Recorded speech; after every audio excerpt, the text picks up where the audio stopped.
And really lovely to be here. Sorry I was a bit late. I would have joined you for meditation, although I was sitting outside meditating while you were in here. Yes, so I want to begin the talk with the words of the Buddha, and in a way then explore those words in the talk. That's what I'm going to mainly kind of do.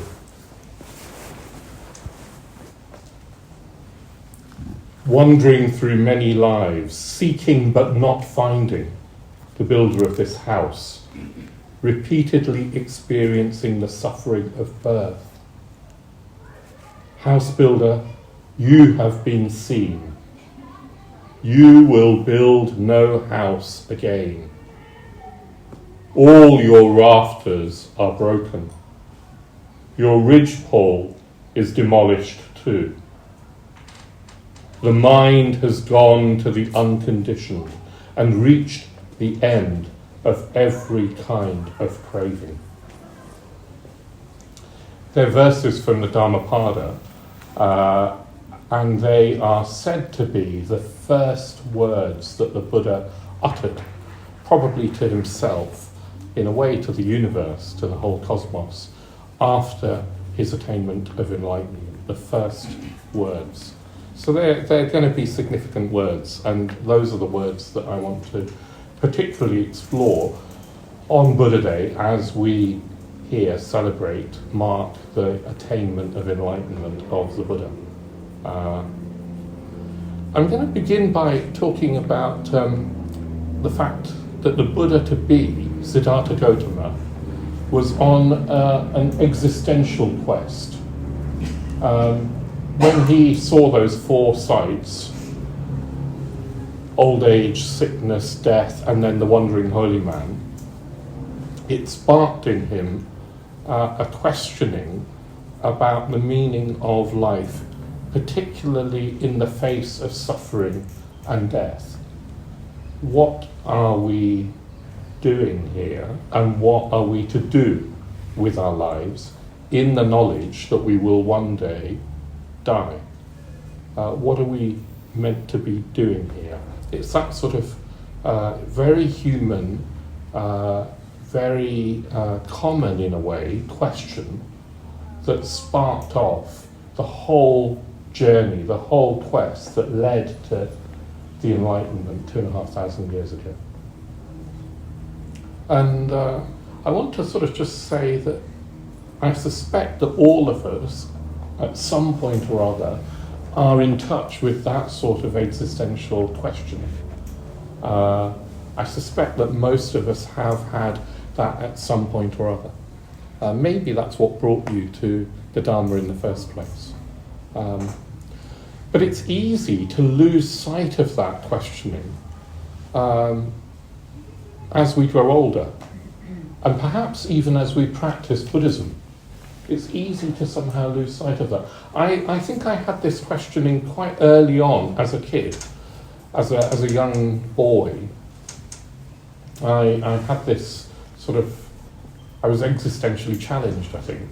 I came across, I think and you may have heard me talk about this before, but a few years ago when my mum died and I was clearing out her house, I came across a school project of mine that she'd kept, as mums do, as it were.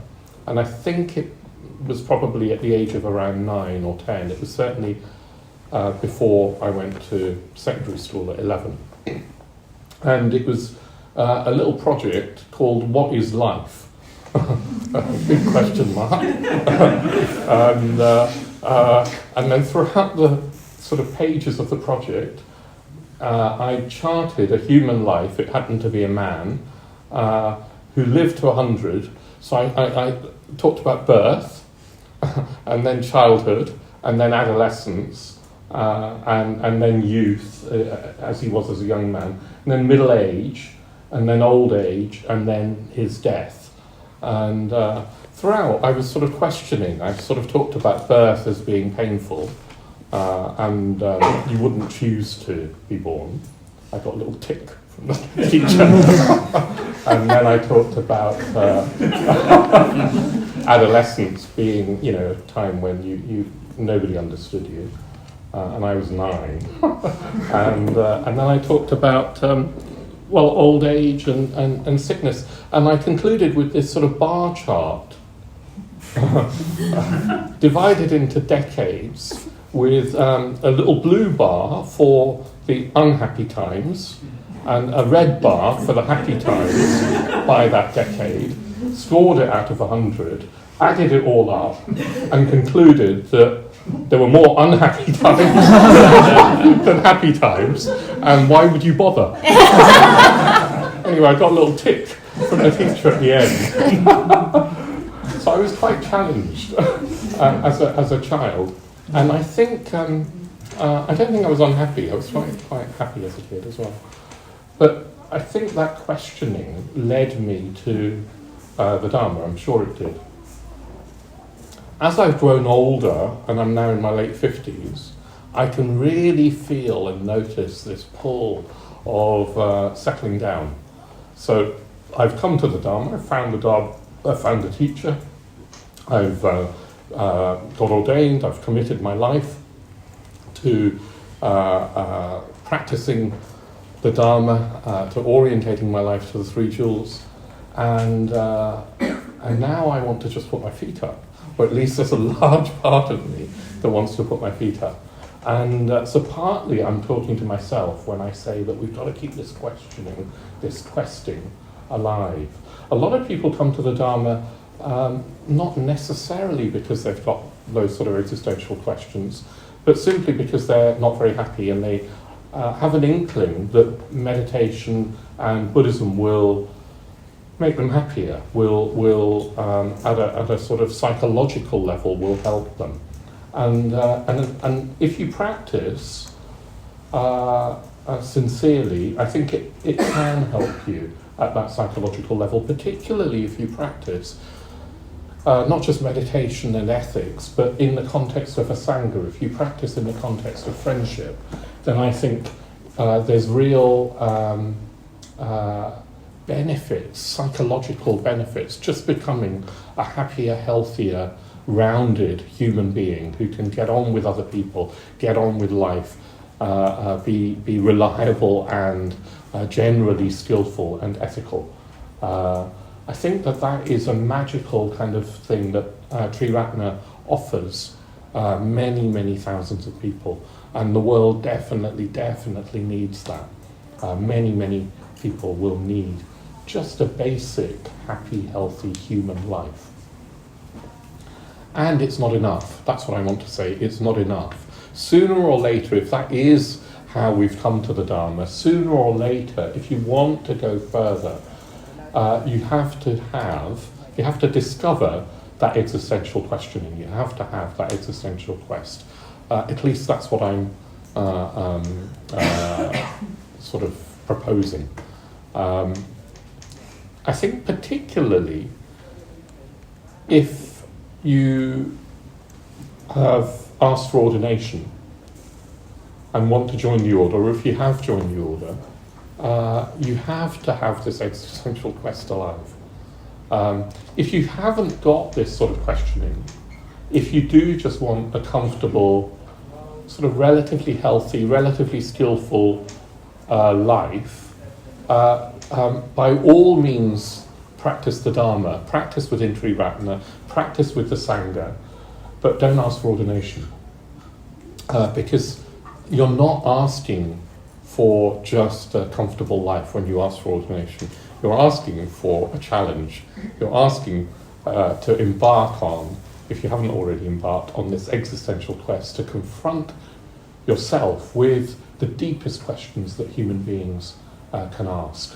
And the answers to those are not going to be handed to you on a plate. Buddhism doesn't give you answers. It gives you something of, it promises you, if you practice, a realization that the Buddha realized under the Bodhi tree all those years ago, which will transcend answers. It will transcend at least any conceptual category, but it will give you meaning. It will give you meaning. So if you ask for ordination, don't ask because you want to fit into a group of friendly people, or if you want approval or love from a friendly group of people. The Sangha the order can be incredibly kind and friendly, and it can be a real challenge. It can be one of the most challenging communities to be part of, because, partly because we're all human and have our shortcomings, including myself, but partly because we're not there to be nice. We're trying to be honest and truthful, and that will be a challenging community to join. So I've seen people who have been attracted to, I live in a community above the Buddhist Centre, as Panyagoshi said. I've been there for about 30 years, and I've seen people sometimes want to join our Sangha, our community, because they think I'm a nice guy and the guys I live with are nice people, and in a sense we are. We're friendly, but then I've seen them kind of join our community, live with me for a few weeks, and the schedules fall from their eyes. You can almost time it. I can time it almost to the week, as to when they'll suddenly think, "Oh my goodness, what have I done?" Because in a way, we're not in the order going to be sort of father and mother substitutes. We're not just kind in that sort of unconditional way. We're people who are questing ourselves, hopefully, and will support you if you are genuinely questing. Now, I say this partly to myself because, as I say, I think I've lost the edge at times. Not always, but I think, oh goodness, I woke up today thinking about this talk and was almost embarrassed, because yesterday I was thinking about this talk yesterday as well, and I found myself on my iPad. I have an iPad Air that was bought in probably 2017 or 2018, and I thought, I wonder if a new iPad's come out, and it has. And it came out just a few days ago, a new iPad Air, and I lost, I don't know, an hour or two researching as to what everybody thought about this new iPad Air. The question, it was almost decided, I think, or I hadn't even asked whether I wanted one or was going to get one. It was more like, which one?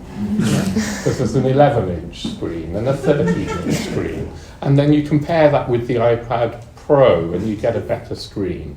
And all I do on my iPad mainly is emails and watch films. And I don't need a new one. But I wasted the best part of an afternoon craving, distracting myself from thinking about the Dharma. Does that make sense? And hopefully, I'm not the only one in this room that gets distracted in that way. Well, in a way, hopefully I am, but I don't think I am. I don't think I am. One of the things that happens when you've been practicing a fair few years is that you kind of think, oh yeah, you know what Buddhism is. You kind of think, oh yeah, and I'm doing relatively good things. I'm trying to give talks and help people and so forth. And the rest of my life, I'll just kind of take off. Do you see what I mean? Whereas when it comes to a quest like attainment of enlightenment, I'm probably as far away, I don't know if I'm as far away as I was 30 years ago, but there's a huge long way to go. And I've got no time now to lose that edge. Yeah, a friend of mine, not a close friend, Sri Sambhava, but Sri Sambhava just died. Some of you might know her better than I do. And she was one of my first meditation teachers when I first came along. She's not that much older than I am, and she's just died. I've got 3 other people in the order that I know fairly well who have just been diagnosed with cancer. 2 of them terminal, one of them hopefully not And again, they're not much older than I am, and I can lose this edge very, very easily. So I think if we're going to, in a way, remember the enlightenment of the Buddha, it's no good just worshipping the Buddha and saying how wonderful. It's a challenge to us to say, look, the Buddha opened the doors to the deathless. That's what he said. He has gone through those doors. The doors are now open. They're still open, thankfully. But we can't just stand here and worship the door. That's pathetic from a Dharmic perspective. So I want to move on to say, look, this existential quest has a context to it. It's got a sort of view to it. It's got a cosmic context. Because those questions about the meaning of life, particularly about our mortality and so forth, people can ask them in a way that just gets you nowhere, or just gets you into a sort of nihilist rabbit hole. So in my teens, I started reading, I thought, I better read about existentialism. And I started, dabbling into books by Sartre, Camus, and so forth. And, that was fine, but it doesn't get you anywhere without a context, without a view, a right view. Because we can so easily conclude that actually life doesn't have any real meaning. That we're here as an embodied being, which in a way where the body is the only real thing, and that consciousness is just produced by the brain, and that if there is any meaning to be found in life, it's from a sort of humanist perspective, where we try and minimize the pain that we cause each other, and maybe help each other to alleviate suffering where we can.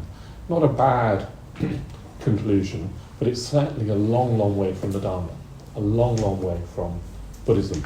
The Buddha believed, as these verses say, wandering through many lives, seeking but not finding the builder of this house. The Buddha had this context which we in the West have lost, of consciousness being primary. Consciousness being primary, this material body and this material world that feels so tangible. If anything, it's a byproduct of consciousness rather than the other way around. And that at the death of the body, this stream of consciousness that I identify with, which is a stream, a process, an always changing stream, that stream will continue in some way or t'other, and will find another form, another body to inhabit, unless I've been liberated, unless by then I've seen the truth and become enlightened. So this context of lifetime after lifetime after lifetime is a traditional one, and for me it is part of this existential questioning. I think if I believed that this life was all there was, I don't know if I would now be trying to gain enlightenment. I'm comfortable enough in my life to just settle for the iPad Air 2024, probably 13-inch. So, do you see what I mean? I need a bigger cosmic kind of context. Now, you may not, and I'm not saying that you have to believe in rebirth in order to practice the Dharma. Bhante was very clear, Bhante Sangharashtra was very clear that you could practice the Dharma without believing in rebirth. At the same time, towards the end of his life, he really did emphasize rebirth again and again. One of the last pieces that he wrote was on rebirth, and how, particularly if you're ordained, he felt that it was you couldn't, as an order member, deny rebirth. You might be agnostic about it, because after all, Buddhism doesn't say you have to take anything on blind faith. So it is fair enough to be agnostic and skeptical in the best sense of the word. But to deny it is to deny the teaching of the Buddha, and, as it were, assume that you know better. And he felt that you couldn't do that as an order member. Anyway, so that's a sort of nuanced approach to rebirth.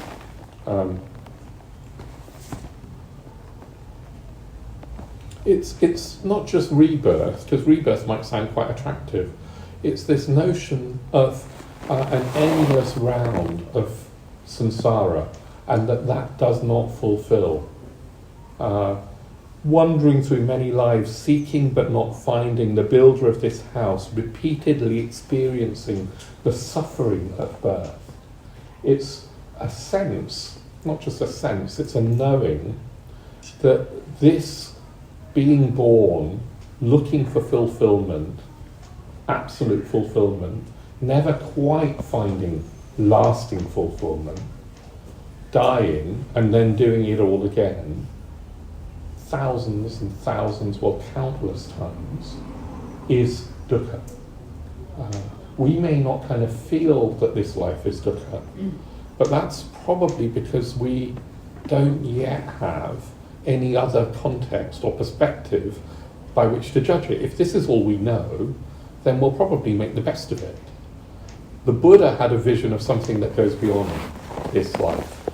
And from that perspective, this life, this being confined to a limited consciousness that identifies with a body and with a limited mind, is dukkha. So as soon as I have a sense of me as this body and this mind, that's dukkha. Yeah? And it's not just my body and mind. If you identify with yourself as your body and your mind, from the enlightened perspective, that is unsatisfactory, because there's so much more in potential to consciousness than this tiny, tiny identification with this tiny bit of the cosmos. So I think this kind of cosmic perspective that sees an endless round of lives and sees that as unsatisfactory in comparison with something far greater, that is part of the right view that leads to the right sort of questing that leads to enlightenment. Does that make sense? It's like, and if I don't know, if we were talking even 100 years ago, most of the world would have believed that there was something beyond this life, beyond this body, beyond this material world, and beyond these five senses. Most of the world would have believed that. These days, it really does seem to go against the grain of our culture, and I think it's really worth saying, because I think you might, when I say this, you might say, oh yes, I believe in it, I believe in all of that I've just talked about. But it's not enough, I find, to just believe in it. I have to live from that. And that's where I fall short again and again. I forget. I don't live from that all the time. If I did, I wouldn't quest after the next iPad. Does that make sense? It's not living from that distracts us. And even Buddhism and the teachings of Buddhism and meditation can become trivialized into sort of life hacks. We can be obsessed, can't we, about optimizing our life to get the most out of our life. Am I living my best life? Will Buddhism help me live my best life? You're meant to, wake up and go out into the sunshine the minute you wake up, because that will do whatever it does to your brain chemistry so that you have the best day. How pathetic is Buddhism? I mean, not that that's a bad thing. I mean, I could do with getting up earlier and going out in the sunshine. I'm not saying that these things are wrong, but how appalling if the existential quest, the meaning of life in the face of suffering and death is reduced to those sorts of things. Does that make sense? It's the trivialization of the Dharma that I think we're in danger of. Not necessarily here and not necessarily in Triratna, but certainly on YouTube, certainly online. You see it again and again and again. So without this cosmic context, this bigger vision, those big questions, either we don't bother to ask them, or we'll go down some sort of nihilistic territory that won't help us. I guess you could go down an eternalistic one as well. Fewer Buddhists seem to do that. Maybe they do, but we're unlikely to turn into, angry fundamentalists, punishing others who don't believe in what we do. I think we're more likely to become trivial Apple users. At least that's how I see it. And aging rather rapidly. So if you, so that's my second point, is this view of this vision of what life is. My third point I want to talk about is to do with going forth. So if you have, to the degree that I have, this vision that there is something much, much more important that I should be doing with my life, with my time, with my energy, with my days, then I'm likely to prioritize that over so many of the other trivial things that I do with my time. That is the going forth. That is a going forth. That's what I'm trying to say. That is a renunciation. Because everything, not everything, but so much of our modern culture screams at us that we will be happy if we just do this or buy this or get this or go here. And it's so easy to be driven by that. To sort of say, look, I'm not doing that with my life. I'm going to orientate my life in the direction of a transcendental realization is a going forth. That's a going forth. That's what the Buddha-to-be, Siddhartha Gautama, did when he was 29 years old and he left his father's palace. He didn't just leave home because his father was, an oppressive, over sort of ambitious, overweening parent, although he was. The Buddha-to-be left home because of this existential quest. What's important also is that when he left home, it wasn't just that he realized that his life needed an answer. It was he realized that life needed an answer. Everybody was in the same boat. Everybody was going to grow old and sick and die.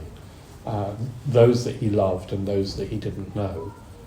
So it was a sort of, what I'm trying to say is an altruistic dimension was already there in the going forth. A compassionate dimension was already there in the going forth, in the great going forth, in his leaving the palace. Going forth for you might take a very different sort of route to how it's taken for me. For me, it did mean, eventually anyway, moving into a community, a single-sex community in which I still live. It did mean, for me, leaving a well-paid job and a career in IT and tech. And it did mean, I don't know, what did it mean? Trying to serve Bante's vision that we've got in Triratna, which is a vision that the world needs the Dharma, and there's a presentation of the Dharma here that people are thirsty for, at least many people are thirsty for, and can we do our best to help those people who are questing, who are searching for the Dharma. So serving that vision was a sort of going forth. That's what I'm trying to say. So that's what it's looked like for me. My sister's just joined the order. I'm delighted that my sister has just joined the order. She's called Bodhi Vandana. If you see Bodhi Vandana, in your travels, just say hello. I'm completely, what's the word?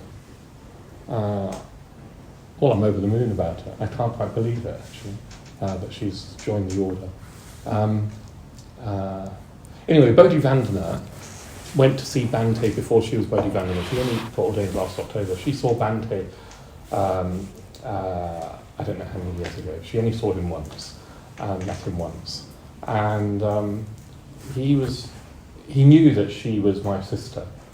And she is married with 2 grown-up children and now 2 grandchildren. And at the time, now she's retired, but at the time she was a teacher, a school teacher and so forth, career and everything else. Anyway, Bhante was very, very, lovely to her. But one thing that he said, very sort of presciently, was that going forth for you won't look like how it is for Jnanavaca. He was very sensitive to the fact that she might think she had to do what I'd done in order to get ordained, i.e. live in a community, leave her husband, or, do you know what I mean, and so forth. And it didn't look like that for her. That wasn't going to be her path. And he was sensitive enough to just pick that up. She didn't say anything. She didn't even say that I'm Jnanavaca's sister. He was very sensitive to that. So it might look very different. It has looked very different in her life. It's looked extremely different. But what it has meant is that she has had to find a way of practicing within a family context. And that has not been easy. That has really, really not been easy. And her family, they're a good bunch of people, her husband and her kids and so forth. But they haven't necessarily supported this existential quest in her. In fact, they've tried to stop her. And she's had to really be strong, stand her ground and say, look, I love you all and I'm here for you, and the Dharma is my priority. And don't get in the way of that. And she still has to do that. And I admire her for it. Going forth for her has looked different. However it looks for you, there will need to be a going forth. And it has to be a continual one. There does need to be a reorientation from a worldly perspective to a transcendental perspective. That's in a way what we're... If we're not doing that, how can we worship the Buddha and say that I go for refuge to the Buddha and the Dharma and the Sangha? So I haven't particularly thought, although I've just talked about going forth, in my own life, I must admit, renunciation has never been it's never been a word that, I don't know, has flashed up in my dreams or something. I've never aspired to some sort of simple monastic life with one bowl and one robe. And, there's a beauty in that I can see, and it's not me. What I have been more drawn to is having a sort of purpose in life and dedicating my life to that purpose. So I've been drawn to the positive. Like, I didn't decide to just move into a community because I thought I should leave home. It was more like, I wanted to surround myself with people who were practicing. And there were some inspiring people that I was moving in with. Maitreya Bandhu and Paramabandhu lived in this community, and I wanted to live with them because I knew I could learn from them. I didn't give up my job because I thought, I should give up my job, or there's something sinful about earning lots of money and working in tech. It wasn't that. It was more that I was enjoying the Dharma life so much. I was enjoying going on retreat so much, meditating so much, that I'd stopped drinking, for example, because it interfered with my meditation. Then I didn't want to go socialising with my colleagues from work.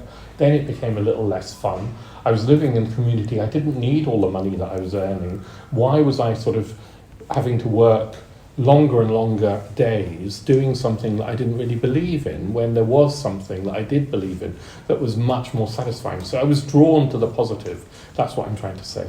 The going forth has happened to the degree that it's happened naturally.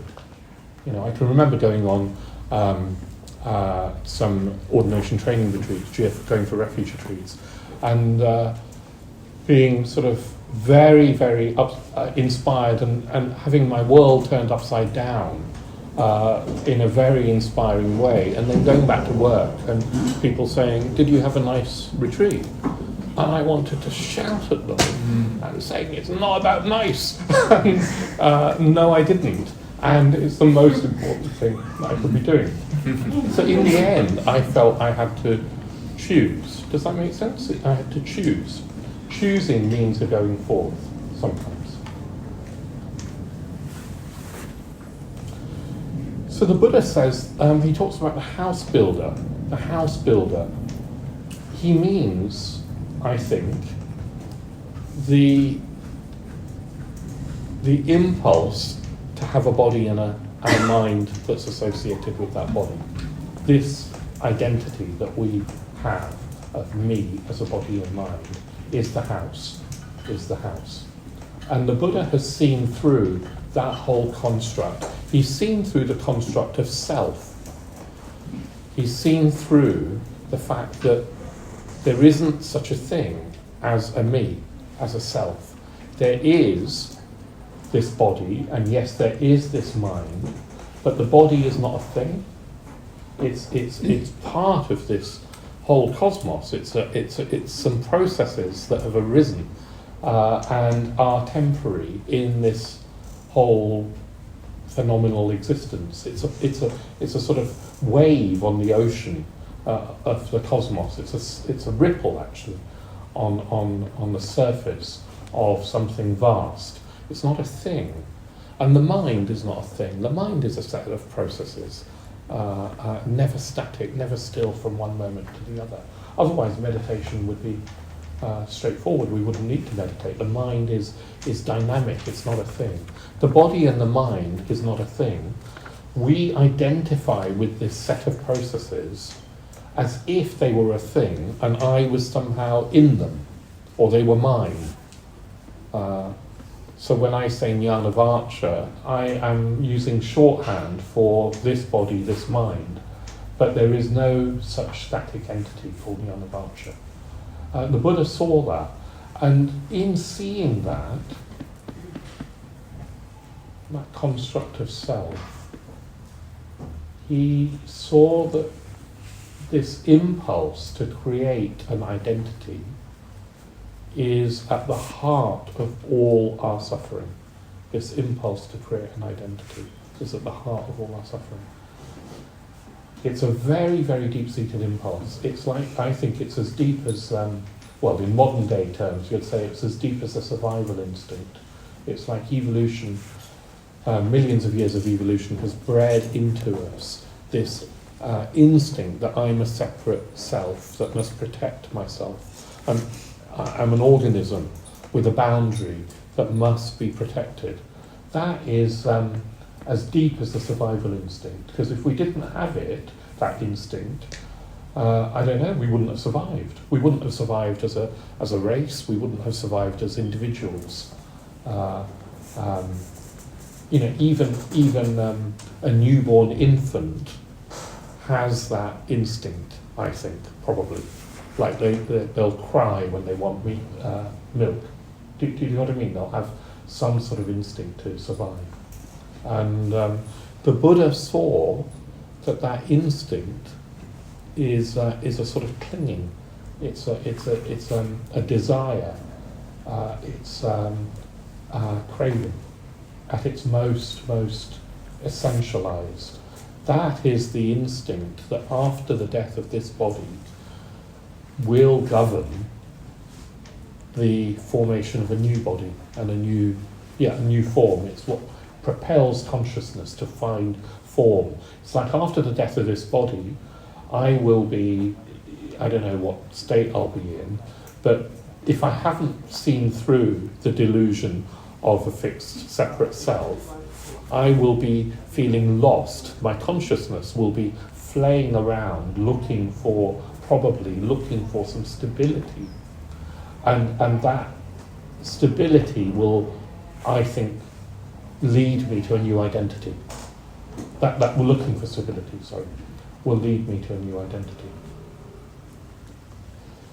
When you have a body and a mind, this constructed sense of self, you also experience a world. We experience a world. It's not that the world is prior to the self. Self and world, according to Buddhism, arise together. By world, what I mean here is an experienced world. Yeah? So I'm looking at all of you now. You're looking at me. You can see this shrine. You can see colours and shapes and hear my voice and feel your body against the chair or cushions and have other sensations. They're all experience, and we create a sort of world out of those experiences, out of those colours, sounds, smells, tastes, touch, and the thoughts and images of our mind. We create a world. That is our world. We don't actually know what's behind the shapes and colours and sounds and smells and taste and touch and so forth. We don't know what's really, if there is a world behind those experiences. What we do know is that we have those experiences. That is our world. So as soon as you have a body and a mind, you have an experienced world. Yeah? Buddhism is agnostic about what's behind those experiences. And depending on the body and mind you have, you'll have a different experienced world.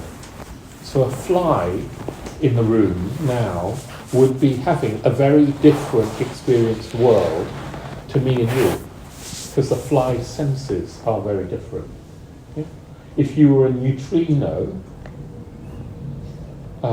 you'd be very small for a start, and you probably wouldn't have very much of an experienced world, because neutrinos don't interact with anything else. So they just fly through the air pretty much at the speed of light and go right through the Earth. At the moment, billions of neutrinos are going through us and through the Earth. They're coming right all the way. So if you were one of those, you wouldn't have sight, sound, smell, taste, touch, feeling, anything. Do you see what I mean? Your experienced world would be just a big void. That would be it.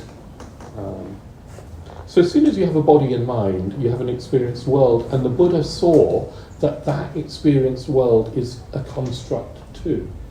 Just as self is a construct, this experienced world is a construct. That's quite, maybe it's not that hard to get your head around. If you take the sight sense, actually all that we've got sort of through the sight sense is colours and shapes. We have learned to create out of those colours and shapes things and people and chairs and so forth. Does that make sense? But that's a mind-made construction.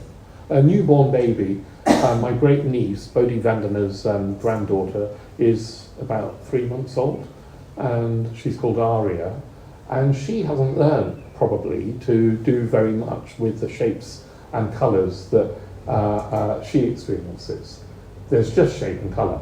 She can just about start to recognise her mum and dad, I think, and grin when that comes into view. But there's just shape and colour. We've learned how to create a meaningful kind of world that we navigate through that. But that's a construct. And part of the Enlightenment experience is that you recognise that it's a construct. You recognise that self is a construct, and you recognise that world is a construct. And why do you do that? Not just from some sort of abstract philosophical reason. You do that because in recognising the constructed nature of our reality, there's something in us that stops clinging to it. There's something in us that stops identifying with it. And if we stop identifying with it, we stop clinging. And in the stopping clinging, a new type of consciousness arises. It's like consciousness expands beyond the small body and mind that it's normally identified with. It expands and it becomes, at least at its height, it becomes completely boundless, and it includes the whole of everything. It expands to include everything. And then, if you do want to identify with anything, you identify with it all. And in that identifying with it all, you don't see yourself as a separate part. You see the whole of the cosmos as an interconnected process. And what's said to happen is a sense of freedom, an extreme sense of freedom, fearlessness. There's nothing that you can lose now. The body can go, but this doesn't go. There's no sense that you can be threatened, because you are everything, as it were, so where can the threat come from? And boundless love, because that is the nature of everything. So that's what the Buddha to be was in quest for, and that's what the Buddha realised. At least, I mean, he probably realised a lot more. This is a sort of my attempt at trying to imaginatively enter into what the Buddha realised under the Bodhi tree. This consciousness that is unbounded, that is your potential and my potential, if we could only stop identifying with this narrow sense of me that doesn't exist anyway as a construct. If we could stop identifying with this constructed reality, we would still be able to go round and have tea and breakfast and all the rest of it. It's not that that disappears, it's just that we wouldn't take it literally. We wouldn't take anything that happens literally. It would be like we're in a dream and we wake up in the dream to the dream. We know that we're dreaming. And then there would be freedom to orientate the dream in whatever direction we want to.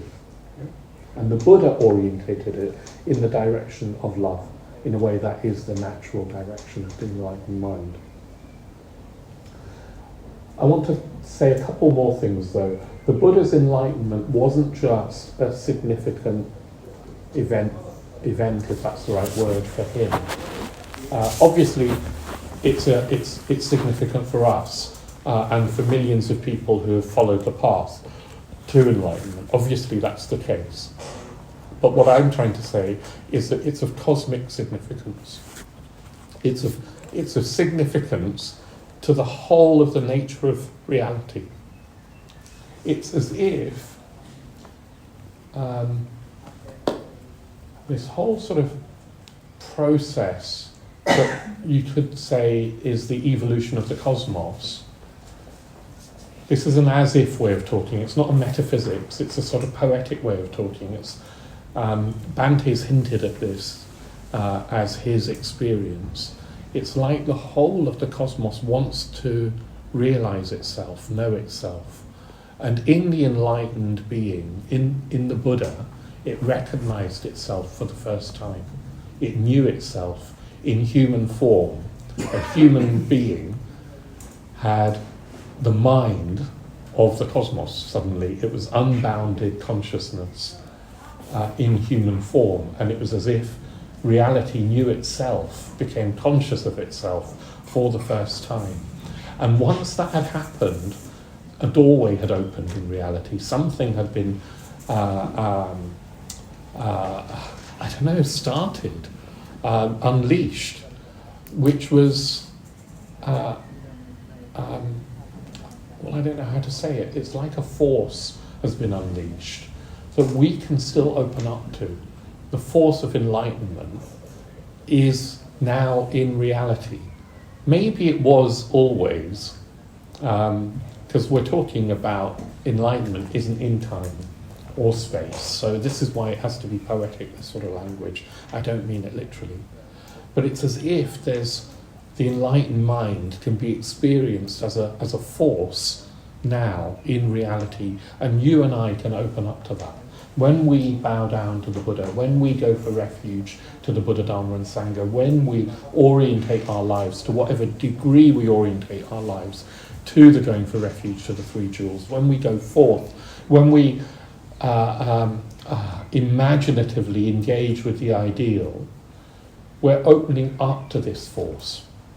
And I believe that if you do that more and more, it's as if the universe supports you to gain enlightenment.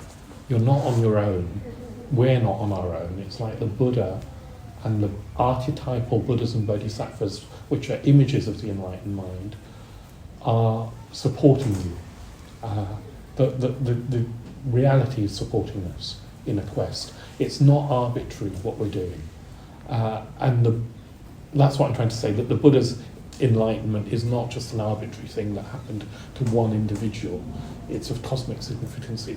It's like the fabric of reality has been changed by that experience. And of course others have gained enlightenment after him. And we now live in a world where enlightenment is more possible. So that to me feels very, very exciting. It feels like, I've not only got a teacher and a form of the Dharma that I can practice and make sense of, and a Sangha of fellow practitioners that I can live my life with, but I live in a universe where enlightenment is more possible than ever. We live in a universe where the Buddha is present.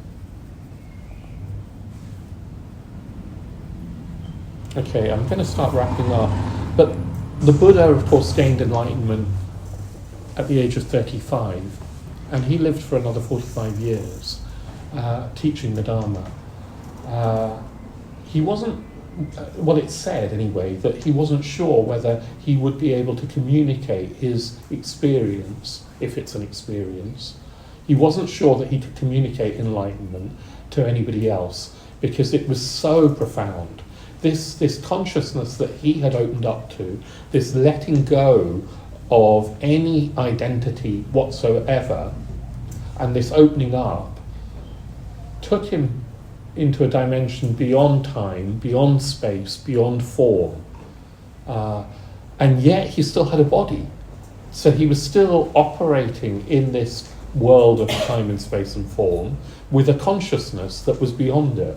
That experience, if that's what we call it, he wasn't sure he was going to be able to ever communicate to anybody else. And then, of course, the legend is that Brahma Sahampati, who's a godlike form figure, appears and begs the Buddha, pleads with the Buddha to teach. And the Buddha, with his Buddha eye, surveys the world and sees that there are some people who will be able to hear and understand the teaching. Some people with, as he says, but little dust on their eyes, or as Brahma Sampati says, there are some people with but little dust on their eyes who will be able to hear the teaching. And we are those people.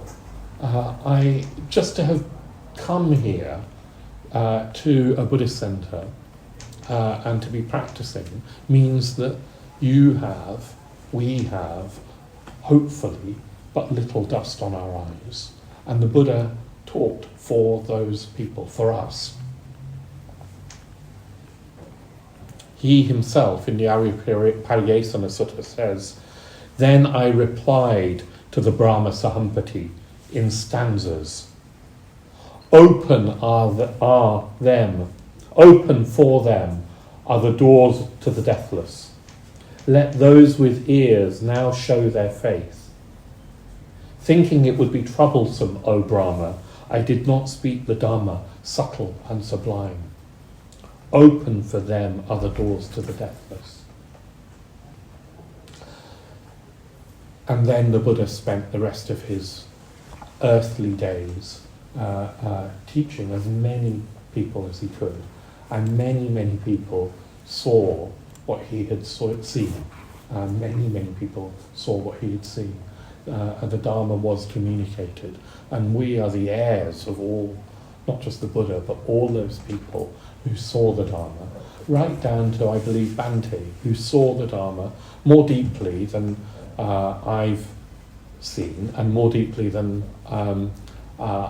anybody else that I've met seems to have seen. As far as I can tell, he saw the Dharma more deeply than anybody else I've ever met. Some of you will have met him and know what I'm talking about. For those of you who haven't, all I can do is point to his talks and his read his memoirs, his life, for inspiration, if that works for you. But right down to this present day, the Dharma is alive in our Sangha. And that compassion of the Buddha, that love and compassion which propelled him to teach the Dharma, isn't an accident of the Buddha. It's not like he happened to just be a kind man or happened to like teaching or something like that. That compassionate response is intrinsic to the Enlightenment experience. Without that, it's not enlightenment. It's not full and perfect enlightenment. That compassionate response is intrinsic, and it's a response that wants to alleviate suffering wherever there is suffering. And it sees that the root of suffering isn't in any kind of material ill or political or social or economic ill, although goodness knows there's much suffering in those spheres.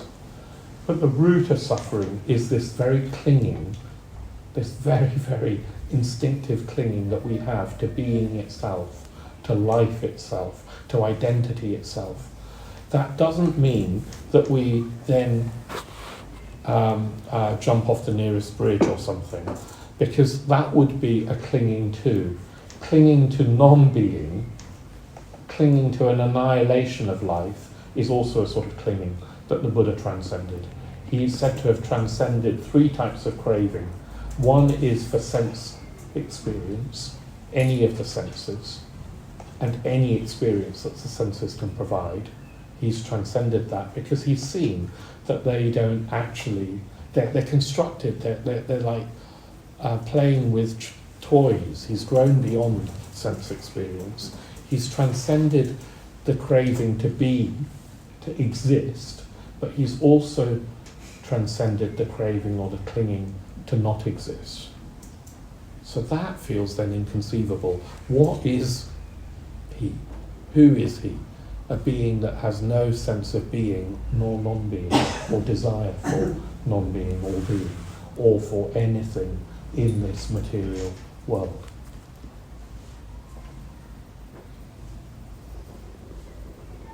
And in that transcendence, compassion is what's left. So that's very, very interesting. It's not like the Buddha just then disappeared into nirvana. What's left is a re-engagement with this world of time and space and form and deluded beings like myself, a re-engagement with them with compassion.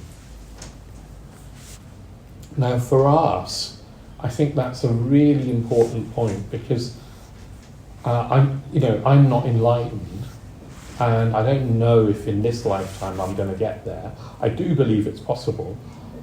Maybe my time's running out, and I've wasted quite a lot of time on iPads and so forth.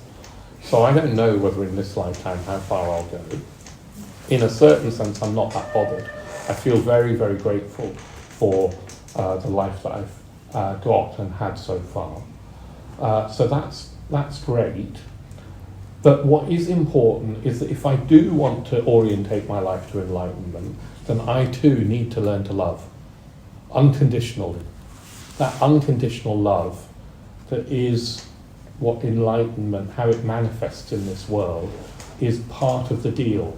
Does that make sense? It's not just that I have to see through the constructed nature of self and world. I have to learn to love. I say that because there are many teachers, particularly now in the West, particularly online, who have all sorts of things to tell you about seeing through self and even seeing through world.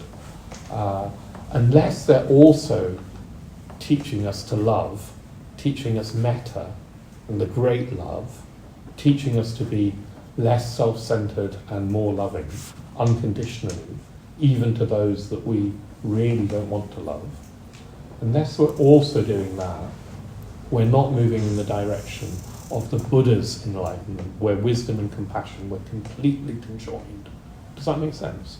It's not just wisdom, it's wisdom and compassion. And you don't just move there through one route, some sort of intellectual understanding of non-self, which is almost a trap. Okay, so I will finish.